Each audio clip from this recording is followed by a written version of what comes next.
रिक्षा दाराशी थांबून अर्धा मिनिट झालं तरी अच्युत जागचा हलायची चिन्ह दिसेनात. शेवटी नलिनीच खाली उतरली. अवजड रंग तिने कशी तरी फरफटत बाहेर काढली आणि पैसे देण्यासाठी पर्समधलं पाकिट काढलं. पैसे काढता काढता ती अच्युतला म्हणाली, अहो उतरा ना आता, घर आलंय आपलं. पैसे घेता घेता रिक्षावाला तिच्याकडे आणि अच्युतकडे नवलाने पाहत होता. त्याच्या नजरेला नजर द्यायची नलिनीची हिंमत होत नव्हती. प्रवासात सर्व वेळ ती स्वतःला सांगत आली होती, आता संपत आलं, हा शेवटचाच लाज लावणारा प्रसंग. आता घर येईल आणि हा प्रवास एकदाचा संपेल. पण अजूनही संपलं नव्हतं तर. घराची पायरी चढेपर्यंत शरम तिचा पाठपुरावा करणार होती. रिकाम्या नजरेने अच्युत तिच्याकडे पाहत होता. रिक्षावाला अधीर झाला होता. सरळ आवाज करीत त्याने मीटर फिरवला. जरुरीपेक्षा जास्त वेगाने गाडीचे हँडल मारले. त्यांना कळत नाही की यांची अवस्था जरा नाजूक आहे. त्यांना जराही सहानुभूती वाटत नाही का?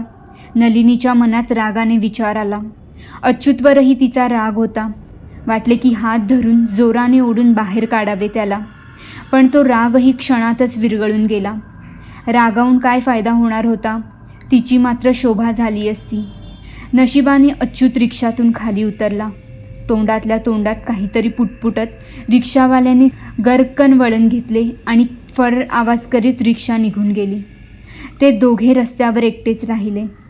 ट्रंक उचला, तेवढी मला पेलत नाही, नलिनी म्हणाली. तिची नजर आसपासच्या खिडक्यांवर होती. कोणी पाहते आहे का याचा शोध घेत होती.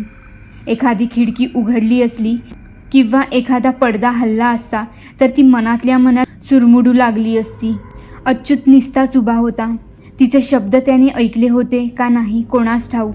त्याचा खांदा जरासा हलवीत नलिनी म्हणाली, अहो ट्रंक घेता ना बरं, मी दार उघडते, चला. आता कुठे तो भानावर आलेला दिसला. त्याची नजर सगळीकडे फिरली आणि मग घराच्या दारावर खेळली. नजरेत ओळख आली. आपण कोठे निघालो आहोत, तो सावकाश म्हणाला.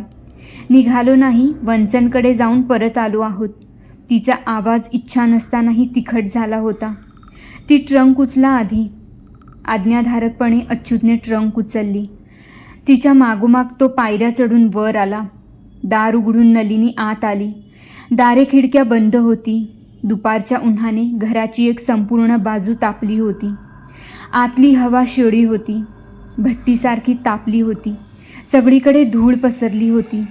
शारीरिक आणि मानसिक श्रमाने तिचे डोके अतिशय कलकलत होते.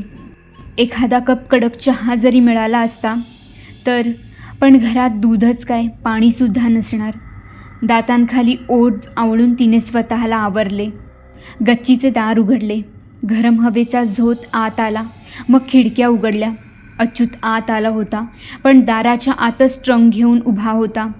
त्याच्याकडे पाहताच तिला वाटले मोठ्यांदा किंचाळावे. तिने स्वतःला आवरले. ट्रंक तिथेच ठेवा, कॉट जरा साफ करते, तोवर कपडे काढा, मग पडून राहा. मी पाहते चहाचे काही जमते का.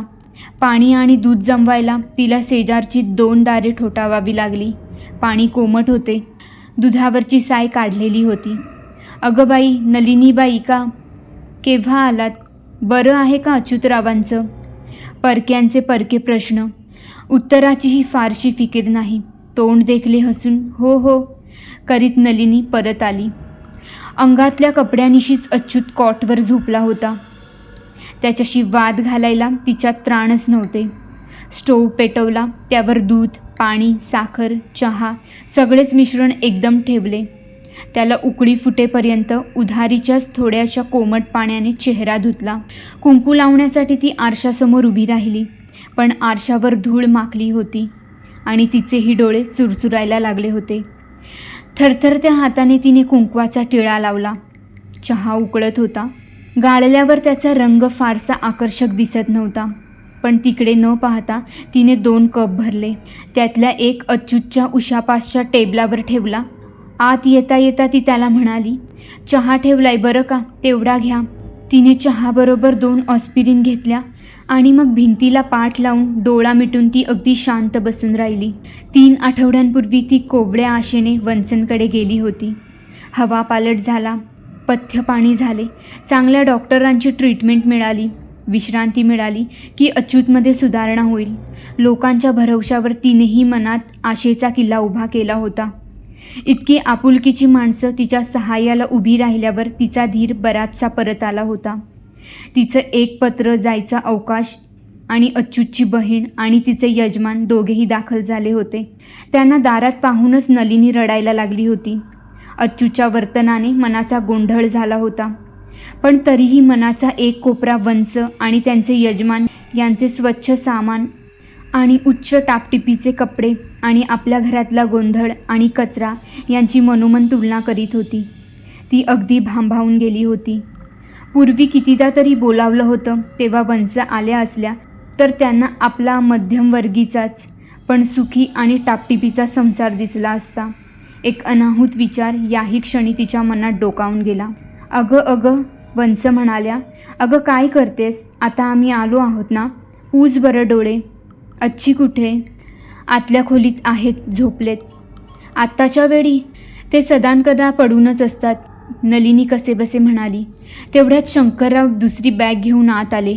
त्यांच्याकडे पाहताना मात्र नलिनीला खरा धीर आला.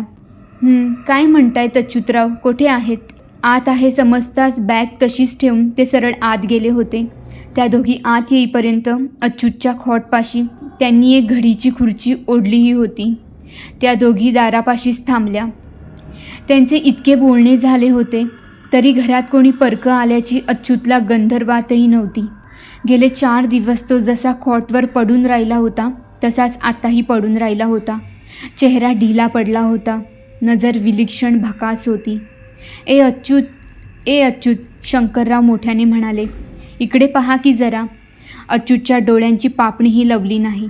जरा पुढे सरकून शंकररावांनी त्याचा खांदा जरासा हलवला. अच्युत, हे बघ आम्ही आलो आहोत. ही बघ ताई, इकडे पहा बरं. अच्युतची मान शेवटी त्यांच्याकडे वळली. सर्वसाधारणपणे तो शंकररावांची अतिशय अदबीने वागायचा, पण आता त्यांच्याकडे तो नुसता पाहत पडून राहिला होता. डोळे लालसर तापट होते, पण आता ते अगदीच निर्विकार होते. माणसांची आठवण आत खोल कुठेतरी जागी व्हायची धडपड करत होती. ओळखलंस का मला? उठ बरं जरा, शंकरराव म्हणाले. अच्युत सावकाश उठू लागला. नलिनी आणि ताई आपल्या खोलीत गेल्या. ते स्वयंपाकघर होते. चहासाठी नलिनी कपाने आधण मोजू लागली. ताई भिंतीला टेकून तिथेच खाली बसली. स्टोव पेटताच नलिनीही खाली बसली. वहिनी, काय झालं ते तरी सांग. पत्र अगदीच मोगम होतं. जे पत्रात लिहिलं तेवढंच सांगण्यासारखं आहे. असेच एका संध्याकाळी ऑफिसातनं परत आले आणि खॉटवर पडून राहिले. तेथूनच सुरुवात झाली. त्या क्षणापासून तिच्या आयुष्याचे जणू 2 भाग झाले होते. एक त्या आधीचा सुखी समाधानी आशेचा क्षण, दुसरा त्यानंतरचा संभ्रमाचा, शोकाचा, निराशेचा, एखादा दुःखद स्वप्नासारखा वाटणारा. अमुक एक केले असते तर हा प्रसंग टळला असता असा विचारही शक्य नव्हता, कारण करता येण्यासारखे काहीच नव्हते. प्रसंगाची सुरुवात तिच्या नजरेआड दूरवर कोठेतरी झाली होती. तिला जाणवला होता तो अखेरचा उत्पात. अच्युत कपड्यानिशी खॉटवर पडला होता. कधी कधी तो खूप थकून घरी येई, तसाच आजही थकला असेल. काही मिनिटातच नेहमीच्या उद्योगाला लागेल अशी तिची कल्पना होती. पण 5 मिनिटे झाली, 10 मिनिटे झाली, त्याच्या हालचालीचा काही आवाज कानावर येईना. तशी ती बाहेर आली. का हो, पडून का राहिले तसेच? त्याच्याजवळ बसत ती म्हणाली. चहा झालाय, येता ना आत? तो काही बोलला नाही, हल्लाही नाही. आणि जरा पुढे होऊन त्याच्या चेहऱ्याकडे पाहिले, मात्र त्याची ती भकास नजर पाहताच तिच्या काळजात एकदम धस्स झाले. अहो, त्याला हलवीत ती म्हणाली. असे काय पडून राहिलात? काही ताप वगैरे चढतोय का? तिने त्याच्या हाताला, कपाळाला, गळ्याला हात लावून पाहिला, पण अंग अगदी गार होते. काय करावे ते तिला क्षणभर सुचेनास. त्याला जरा जोराने हलवीत ती म्हणाली. अहो, मी काय म्हणते ते ऐकताय ना? चला ना चहाला. तिच्या धक्क्याने अच्युत एकदम दचकला होता.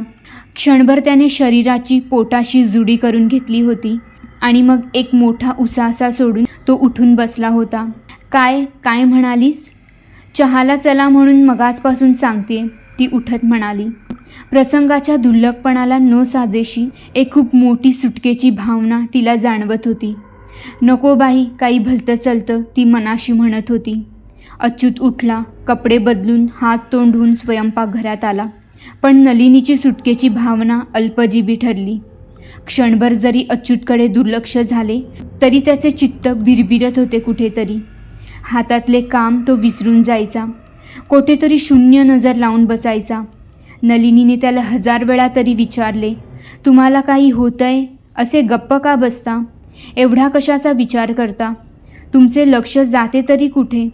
पण त्याने काहीच उत्तर दिले नाही. फारच निकड लावली तर तोच बावरून जाऊन काय काय कुठे काय, काही नाही काही नाही म्हणायला लागायचा. ऑफिसमध्ये जाणे तर शक्यच नव्हते. त्याला तर साधी सिक नोटसुद्धा लिहिता येईना. शेवटी नलिनीनेच मनाचा हिय्या करून त्याच्या ऑफिसमध्ये गेली. सर्वांच्या नजरा तिला सुयांसारख्या टोचत होत्या. साहेबांच्या खोलीत जाईपर्यंत ती घामाघूम झाली होती. मोडक्या तोडक्या शब्दात तिने अच्युतची स्थिती वर्णन केली. त्यांना तिच्याबद्दल सहानुभूती होती, पण ऑफिसचे नियम त्यांनाही मोडता येत नव्हते. रजेच्या अर्जाचा फॉर्म त्यांनीच भरून दिला. त्यावर अच्युतची सही आणायला सांगितली. शक्य झाले तर सोबत डॉक्टरांचे सर्टिफिकेटही जोडायला सांगितले. मी त्यांना सगळ्यांना हो हो म्हणत होती, पण मन या अपरिचित ओझ्याखाली दडपत होते. ती घरी परत आली.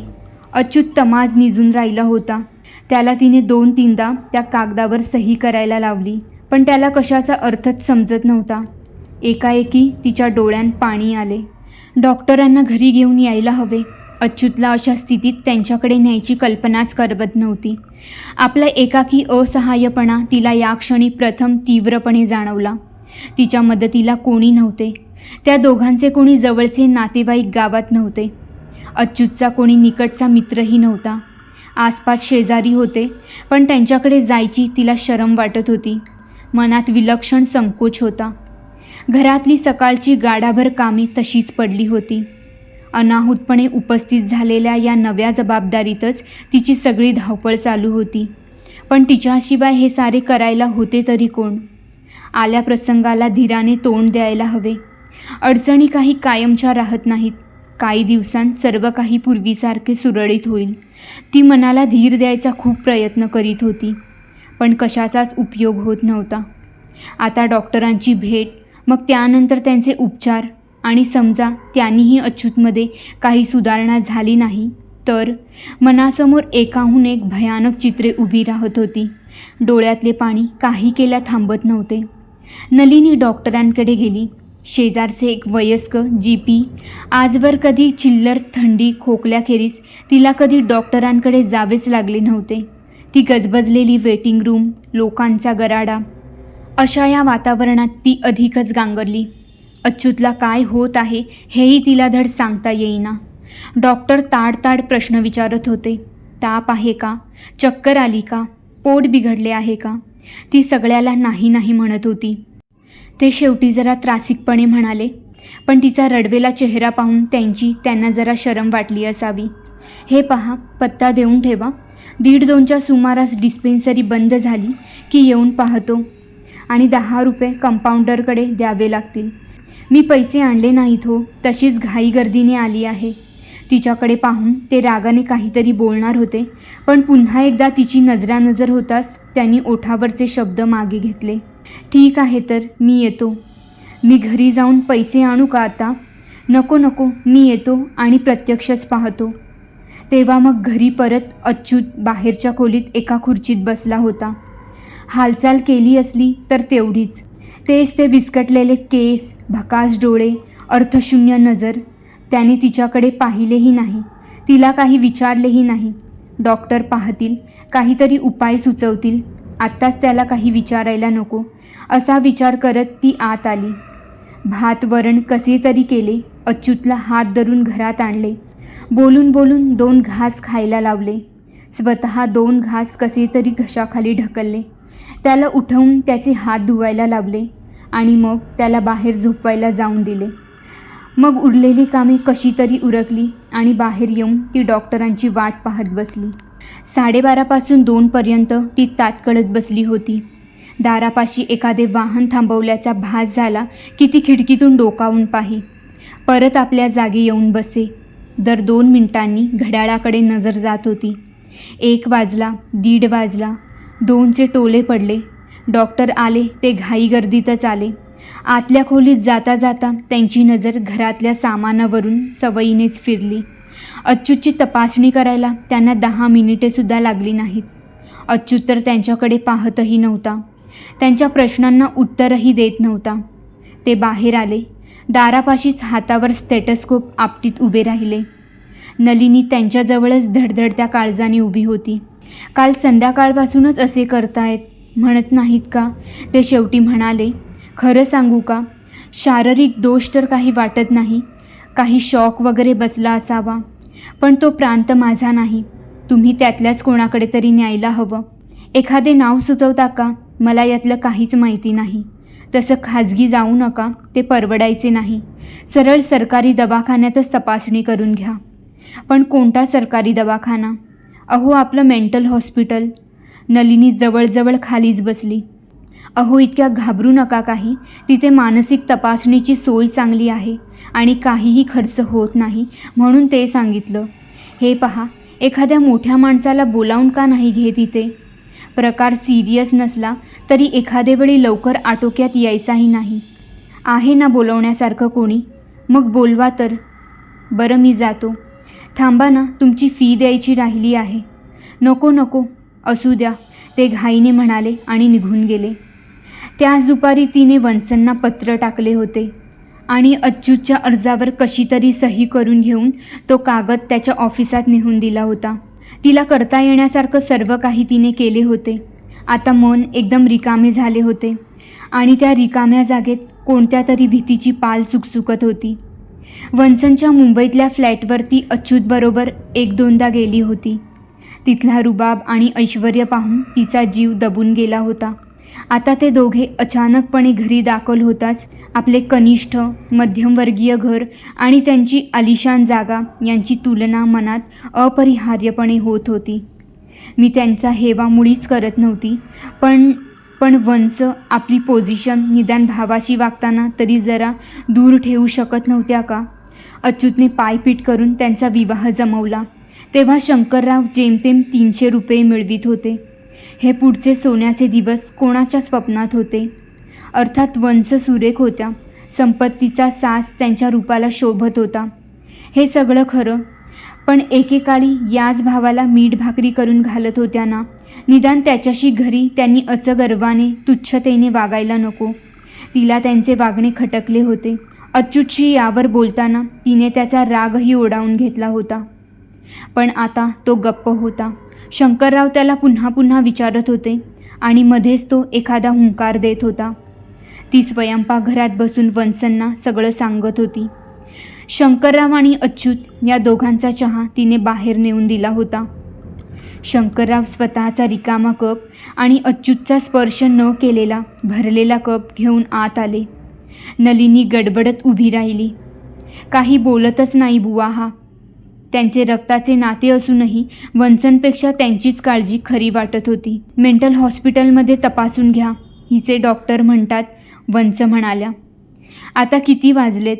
शंकररावांनी मनगटावरचे घड्याळ पाहिले. याचे ऑफिस अजून बंद झाले नसेल ना? मग मी तिथे एकदा जाऊन येतो. त्या दिवशी काही विशेष झालं का याचा तपास करतो. मग आल्यावर पाहू काय करायचं ते. शंकरराव गेलेसुद्धा. त्यांच्यापाशी अच्युतच्या ऑफिसचा पत्ता असणार, कारण ते फारच व्यवस्थित होते आणि ते सरळ साहेबांच्या खोलीत जातील त्यांच्याशी न कचरता, न संकोचता आणि बोलतील. नलिनी विचार करीत होती. शंकरराव गेल्यावर त्या दोघी अच्युतजवळ बसल्या.